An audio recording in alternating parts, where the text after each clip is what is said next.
তোরা রাজাকার, তোরা আল থামস, তোরা আল বদর। মাননীয় স্পিকার, আমি একজন মুক্তিযোদ্ধা, আমি ৭১ দেখেছি। মাননীয় স্পিকার, বর্ডারে যুদ্ধ করেছি, বিলোনিয়া সীমান্তে।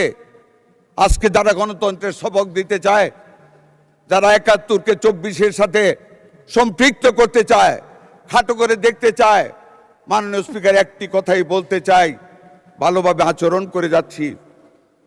বদ্ধতার সাথে দেশের বৃহত্তর স্বার্থে আমাদের নেতা জনাব তারেক রহমান ঐক্যের ডাক দিয়েছেন। বিদ্যুতের সমস্যার সমাধানে সর্বদলীয় এই সংসদ থেকে কমিটি করেছেন। মাননীয় স্পিকার, বেশি বাড়াবাড়ি না করার জন্য অনুরোধ করব। পাকিস্তানে গিয়েছিলাম ২০০৪ সনে, জামাত ইসলামের একজন এমপি আমার সাথে গিয়েছিলেন সাফমা কনফারেন্সে।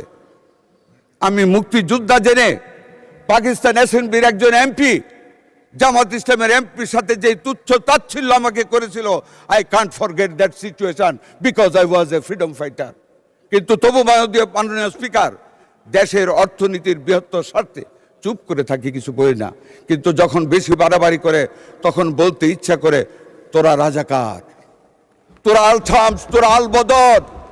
মাননীয় স্পিকার, স্বাধীনতার পরে ধানমন্ডির ২ নম্বরের সেই সারা ভবন হোয়াইট হাউস দেখেছি। হল থেকে একটি নান রুটি নিয়ে যেতাম আমরা, ছাত্রদের দল, একটি হাত বাড়িয়ে দিত সেই দর্শিতা বোনেরা। যেই মেয়েটির হাত সেই বয়সে হওয়ার কথা ছিল গোলগাল, সেই মেয়েদের হাত ছিল দুর্গন্ধে ভর্তি, চামড়া ছিল উস্কো খুস্কো। তারা দর্শিতা, কারো বুকে ছিল ৮ মাসের সন্তান, কেউ ছিল অন্তঃসত্ত্বা, জীর্ণ শীর্ণ চেহারা। আজকে যদি আমাদেরকে বেশি খোঁচানো হয়, মাননীয় স্পিকার, সেই ইতিহাস আমরা ভুলে যাইনি। আমরা মুক্তিযোদ্ধা, দেশটাকে স্বাধীন করেছি, স্বাধীনতার পাওয়া সেই দেশটিকে গড়ার লক্ষ্যে ঐক্য করতে চাই, কিন্তু আদর্শের বিরুদ্ধে গিয়ে নয়।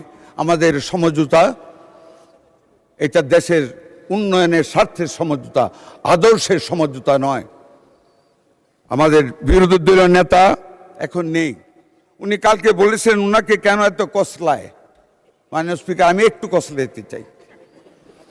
উনি কয়েকদিন আগে শিশু পরিবারে গিয়েছিলেন, শিশু হাসপাতালে গিয়েছিলেন।